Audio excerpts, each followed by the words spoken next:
नमस्कार, स्वागत है आप सभी का। गुजरात 2012, जी हां, जिस चुनाव पर पूरे देश की नजरें हैं उसको कवर करते हुए हम आ पहुंचे हैं गुजरात की आर्थिक राजधानी सूरत।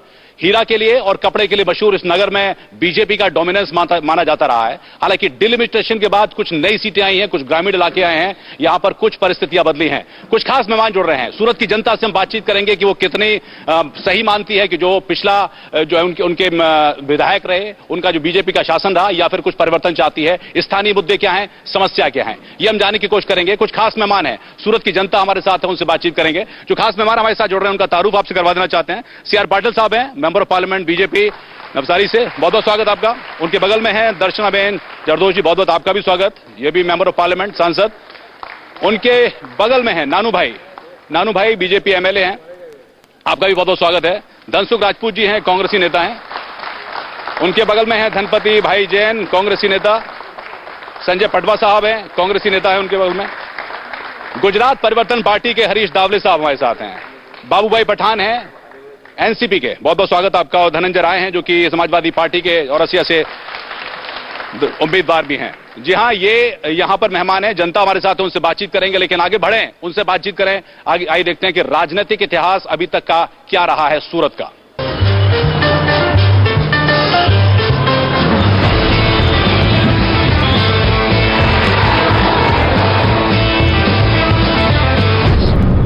जिस हीरे के एक दीदार को दुनिया तरसती है, वो हीरा सूरत में बरसता है। हीरा तराशने के हुनर में सूरत का कोई सानी नहीं। सूरत का यही टशन टेक्सटाइल में भी नजर आता है। बात सूरत की सियासत की करें तो सूरत उत्तर, सूरत पूर्व, सूरत पश्चिम और 84 की असेंबली सीट पर बीजेपी काबिज है।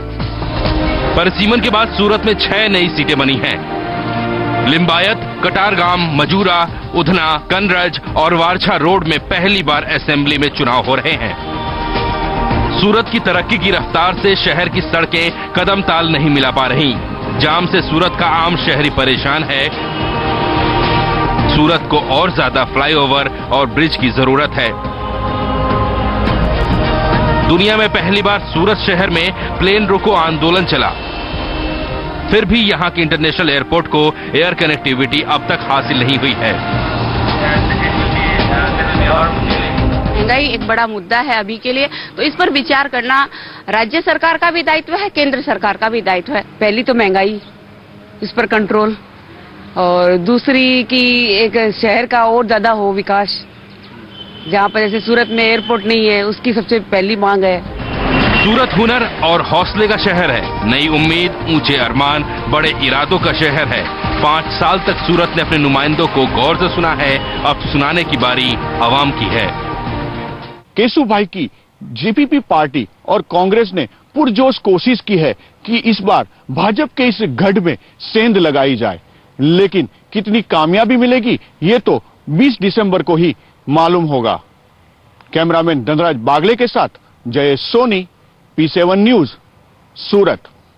आइए देखते हैं कि ये तो रहा इतिहास। पाटिल साहब, अभी तक जो कुछ रहा, क्या इस बार स्थिति देख रहे हैं? इस बार मुझे लगता है कि जो लास्ट टाइम 127 सीटें हमने जीती है बाई इलेक्शन के साथ, अभी इस बार हम 135 से ऊपर जाएंगे और हमारा टारगेट है 151 तक पहुंचने का। और हाँ, पूरी जनता हमारे साथ है। विकास के कामों जो यहाँ भारतीय जनता पार्टी ने किए हैं और जो हमारे जो मुख्यमंत्री है आदरणीय नरेंद्र मोदी साहब, उनके ऊपर लोगों को विश्वास है, तो हमें टारगेट अचीव करेंगे, हमें पूरा विश्वास है।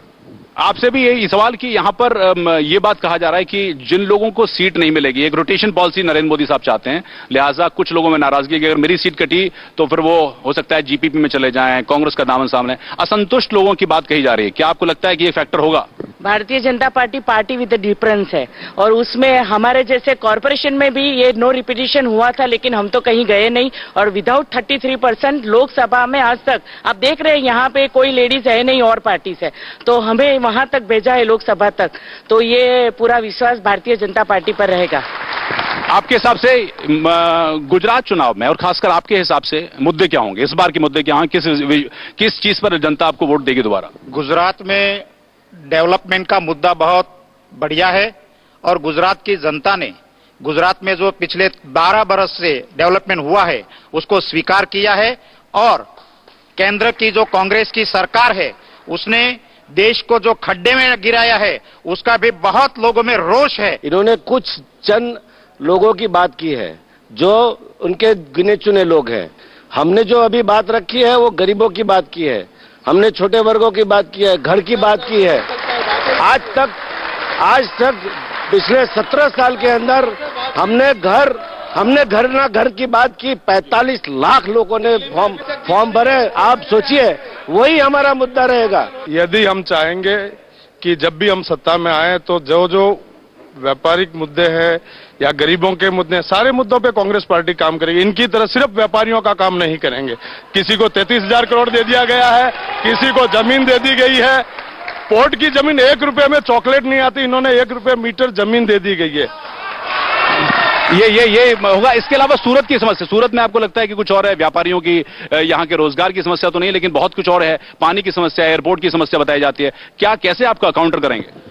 सूरत के अंदर बेसिकली जो समस्या है उनका जो 2-3 एरिया का डेवलपमेंट हुआ, बाकी आज भी लिंबायत, पांडेसरा, बेस्तान, ऊन जैसे इलाके हैं, कामदार लोग हैं, वहां आज भी डेवलपमेंट नहीं है। उनको गरीब आदमी, मध्यम वर्ग आदमी से बहुत खफा रहते हैं। उनको सिर्फ माले तुजार आदमी का प्यार है, बाकी कोई आम आदमी से प्यार नहीं है और कोई डेवलपमेंट यहाँ पे नहीं हुआ है। अरे साहब, आपकी पार्टी नहीं होगी, किसको नुकसान ज्यादा होगा आपकी वजह से, कांग्रेस को या बीजेपी को?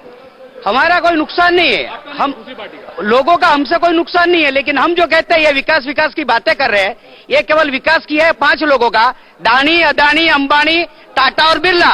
बताइए कोई गरीब का फायदा किया है?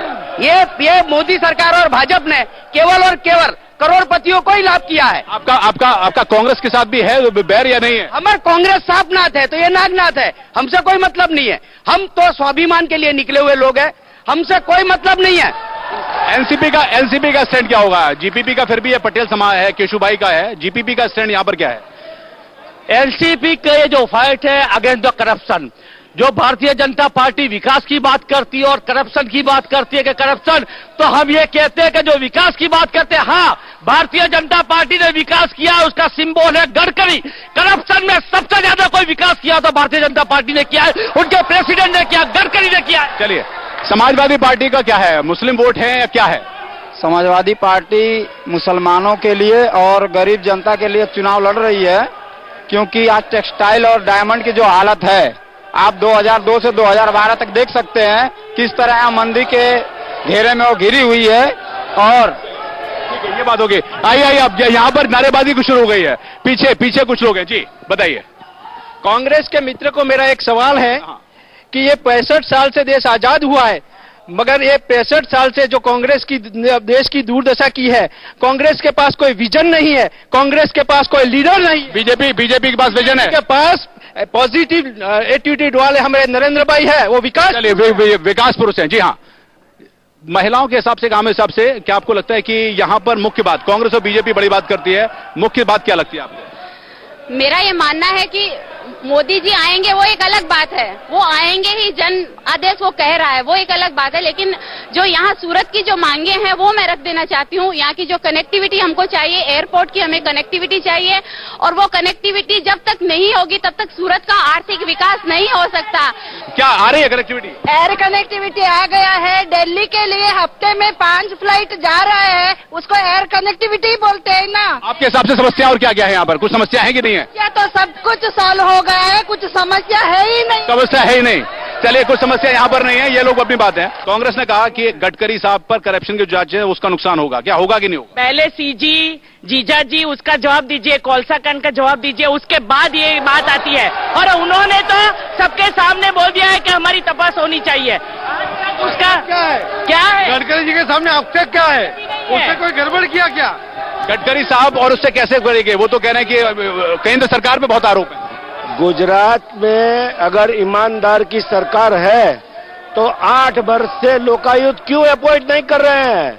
दूसरों की क्यों बात करते हो? केंद्र सरकार गुजरात की बात कर रहा है ना, तो आप दिल्ली को क्यों लाते हो? गुजरात में लोकायुक्त क्यों नहीं रखते हैं? लेकिन केंद्र सरकार के करप्शन के चार्ज या तमाम चीज यहाँ पर मुद्दा है कि नहीं? आपको खुद को हंसी नहीं आती? इनके 2 प्रमुख 50,000 रुपये लेते पकड़े गए, अंदर चले गए, इन पे चार्ज है, ये दूसरों की बात करते हैं। और ये आप सोचो 50,000 रुपये के लिए देश का प्रमुख अरेस्ट हो जाता है, इससे बड़ी क्या बदनामी होगी उस पार्टी की। चलिए यहाँ पर कुछ लोग हैं जी, बताइए। मैं यहाँ पे हमारे दो माननीय सांसद जी खड़े हैं, मैं उनसे ये सवाल करना चाहता हूँ कि वो विकास की बात करते हैं। विकास उस प्रदेश का होता है जहाँ पे शिक्षा होती है, जहाँ पे लॉ एंड ऑर्डर होता है। पिछले 19 सालों के अंदर इन्होंने शिक्षा जगत में एक गुजरात सरकार की तरफ से एक क्लासरूम नहीं खोला है बच्चों को पढ़ने के लिए। लॉ एंड ऑर्डर की बात करते हैं कि जहां लॉ एंड ऑर्डर नहीं है वहां विकास कैसे होगा। पिछले 10 साल में इनकी सरकार कहती है कि 16,000 से ज्यादा बच्चे गुजरात के मिसिंग हैं। ये कहां का विकास है? गुजरात के लॉ एंड ऑर्डर की प्रॉब्लम, गुजरात के लॉ एंड ऑर्डर की प्रॉब्लम, यहाँ पर लॉ एंड ऑर्डर प्रॉब्लम है कि नहीं? यहाँ 0% भी लॉ एंड ऑर्डर, क्योंकि वो तो नहीं हो सकती, वो तो पूरे देश में नहीं हो सकती। नहीं है कि नहीं। रात को 3 बजे एक ही राज्य ऐसा है जहां रात को 3 बजे लड़की स्टेशन पे खुद अकेली जा सकती है और कुछ नहीं होगा। क्या आपके हिसाब से यहाँ पर प्रॉब्लम क्या है? मैं ये चाहता हूं कि जब उनका शासन था तब हर साल 2-3 बार कर्फ्यू लगता था। अब 95 के बाद यहाँ कभी भी कर्फ्यू नहीं लगा, लॉ ऑर्डर इतना मेंटेन। जी। ये खुद कौमवादी थे, इन्होंने यही काम किए, लड़ाया और कर्फ्यू लगाया। अब सत्ता में आगे तो किससे झगड़ा करेंगे? ये 44,000 का कैग का रिपोर्ट है, एक कांग्रेस को बता रहा है, एक बीजेपी को बता रहा है। अगर कैग के लिए ये जब दिल्ली सरकार का कैग का रिपोर्ट आता है तो ये हड़ताल पे बैठते हैं। यहाँ 44,000 करोड़ रुपए का कैग का रिपोर्ट है तो बीजेपी एक दूसरे पे एलिगेशन ले, लेकिन इनकी बता रहा है कि हम साहूकार है। इनकी ये आदत है, भारतीय जनता पार्टी के वर्कर से लेकर लीडर तक की एक मास्टर ही है, झूठ बोलना, जोर से बोलना, बार बार बोलना, जोर से बोलना, बार बार बोलना। लेकिन एक चीज, आपको लगता है कि नेशनल लेवल पे जो मुद्दे होते हैं वो यहाँ के लोगों को भी कंसर्न होंगे? जैसे मान लीजिए केंद्र सरकार के नरेंद्र मोदी साहब जो बात कहते हैं, राहुल गांधी बनाम नरेंद्र मोदी, ये यहाँ के मुद्दे होंगे या यहाँ के मुद्दे अलग है? नेशनल लेवल का मुद्दा जो महंगाई का मुद्दा है वो नेशनल लेवल का मुद्दा नहीं है, वो आम आदमी का मुद्दा है। जो भ्रष्टाचार है वो नेशनल लेवल का मुद्दा नहीं है, वो आम आदमी का मुद्दा है। जो बिहार में जो असर होती है वो गुजरात में होती है। कांग्रेस ने जो भ्रष्टाचार किया है, कांग्रेस ने जो महंगाई क्या ये मुद्दा है? इस गुजरात सरकार के जो महंगाई की बात करती है तो वेट घटा रही है ना, वेट क्यों नहीं घटा रहे हो आप? हमने दिल्ली सरकार में, दिल्ली में दिया हमने, महाराष्ट्र में दिया, ये हमारा अभी जो राज्य है सब में हमने तय किया है। सब महंगे वाले स्टेट में कितनी बोतल दी है उन लोगों ने? उनकी जाहिरात के बाद कितनी बोतल, गैस की बोतल उनके स्टेट में जहां कांग्रेस का शासन है वहां बहनों को मिला है, वो बताइए पहले। मुद्दे क्या है यहाँ, समस्या क्या है आपके हिसाब से? विकास की बात है लेकिन समस्या क्या है? कांग्रेस ने हमारे सूरत के लिए रेलवे में पूरी फैसिलिटी नहीं दी गई। हमें जो ट्रेनें मांगी गई थी यूपी की, बिहार की, वो ट्रेनें हमें नहीं दी गई। सौराष्ट्र की ट्रेनें हमें कायमी नहीं दी गई और उत्तर गुजरात के लिए कोई भी ट्रेन यहाँ उपलब्ध नहीं है। और कांग्रेस के नेता को मैं पूछना चाहता हूँ, यार जो हमारी बीमारी सुविधा है उसे हमें कायमी सुविधा दी जाए और कनेक्टिविटी दिया जाए, दिया जाए। बड़ी मुद्दा है, सवाल है। हालांकि समर्थकों की अपनी बात है कि विकास हो रहा है नहीं हो रहा है। फिलहाल एक छोटे से ब्रेक के लिए आप रुकते हैं, जल्द हाजिर होंगे।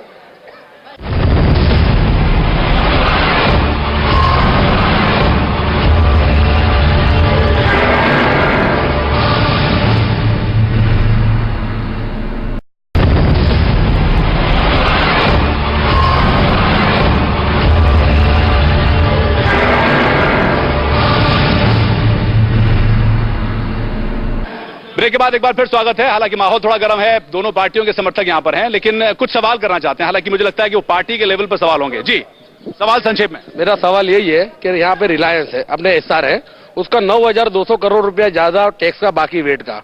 इनकी सरकार कोई घर वेरा बाकी होता है, कोई दूसरा वेट का बाकी होता है, व्यापारी की दुकान को ताला मारती है, घर को बंद कर देती है। उसके लिए गुजरात हाईकोर्ट ने भी इनको टकोर करी सरकार को कि 9,200 करोड़ रुपया वसूल करो। मैं यही अपेक्षा रखता हूं कि आने वाली इनकी सरकार जो बने, ईश्वर की जो कृपा हो इन पर, इनके कर्म तो ऐसे नहीं हो रही है। कृपा हो रही है क्या? हो रही है। नहीं बने तो इनकी सरकार वो पैसे वसूलेंगी, आम जनता के, आम गुजराती के पैसे। अभी तक तो 5 साल इसका मतलब आपने मान लिया कि इनकी सरकार बन रही है? नहीं बनेगी, इनके कर्म ही ऐसे नहीं बनेगी। जी जी जी, डेवलप की बात हो रही है। सौराष्ट्र काठियावाड़ में पानी नहीं है, बिजली नहीं है, लोगों किसानों को कनेक्शन नहीं दिया जाता बिजली का, और हजारों किसान खुदकुशी कर रहे हैं। 10-12 साल में इतने किसानों ने खुदकुशी किया, तो इसको डेवलपमेंट कहा जाता है? एक सवाल मेरा सवाल दोनों आपसे है। ये कहा जाता है कि यहाँ पर सूरत का डेवलपमेंट हो रहा है, लेकिन डेवलपमेंट तो है, लेकिन पानी या फिर एम्यूनिटीज की बात उतनी नहीं होती, उतनी सुविधा है। मुझे उनको याद दिलाना है कि गुजरात में 50 साल तक इन्होंने शासन किया, तो जब तक पानी क्यों नहीं आया? भारतीय जनता पार्टी ने नरेंद्र भाई मोदी साहब के इस शासन में 10 साल में कच्छ तक पानी पहुंचा दिया, और आने वाले सालों में 155 जो बंद है वो पूरे डैम वो भरने वाले हैं, और 12 मास 24 घंटा वो भरेंगे। इस तरह का आयोजन किया हुआ है। जी जीपीपी वाले आपकी स्ट्रेंथ। आखिरी 3 साल में कल्सर की कैनाल कितना किलोमीटर बनी, ये पूछिए इनको। लास्ट 3 साल में कितना किलोमीटर बनी? केवल 100 किलोमीटर। पूछिए। ये सवाल मैं आपसे करूं। विकास की बात है तो विकास को रातों रात नहीं है। Rome was not built in a day. ये जो विकास की बात कर रहे हैं वो तो पिछली जो गवर्नमेंट थी 10 साल 15 साल पहले, उन्होंने प्लानिंग किया था, खाली इन्होंने इम्प्लीमेंटेशन नहीं किया है। तो ये तो जैसे स्कूल की बिल्डिंग है तो किसी की योजना और अपने नाम पे चला देना। एक चीज कल्सर योजना 2008 में पूरी होनी थी, ये बोल रहे हैं विकास, तो आज 2012 चल रहा है। कितना % काम? कल्पसर की बात। बीजेपी के, आप भी कांग्रेस का उम्मीदवार हो, बीजेपी पे, जीपीपी भी बीजेपी पे लगाती है, एनसीपी भी। आपको लगता है कि इससे फायदा होगा कांग्रेस को या नुकसान होगा? बीजेपी का वोट बैंक घटेगा कम पड़ेगा? देखिए, कांग्रेस अपने बूते पर लड़ना चाहती है, किसी पार्टी के ऊपर भरोसा करके नहीं, वो अपने बूते पर लड़ेगी और जीतेगी। जी। महिला बैंक और डायमंड जुबली बैंक का कौभांड जो हैगा उसको लाओ, तुम आगे कहाँ के वो पैसे, उसको बैंक को चालू करो। हमारे खुद के पैसे अंदर आज सुधी मिल नहीं रहे, हमारे आज सुधी पैसे हमको नहीं मिले, वो हमारे पास सब लिखान पड़ा सब हैगा। वहाँ जाते उनके पास जाते तो बोलता हमारे पास नहीं है पैसा। जी कुछ पीछे लोग युवा कुछ आपके हिसाब से। हाँ सर, मैं एक सवाल पूछना चाहता हूँ। विकास की बात करते हैं, इन्होंने आज तक विकास किस चीज का किया? बिल्डिंग का और रोड का। जो जनता, उनका विकास उन्होंने अब तक कहाँ किया? जहाँ जनता तब थी वही जनता आज भी है। जो पगार 12 घंटे पहले खट के मिलती थी वही पगार आज भी मिलती है। जनता का विकास कहाँ गया? कुछ लोग इधर। जी मैं पूछना चाहता हूँ कि बंधारण के अनुसार 27% ओबीसी को आरक्षण मिला हुआ था, इसमें से 4.5% कांग्रेस यूपीए सरकार ने काट के लघुमती को दे दिया और बंधारण का उल्लंघन किया है।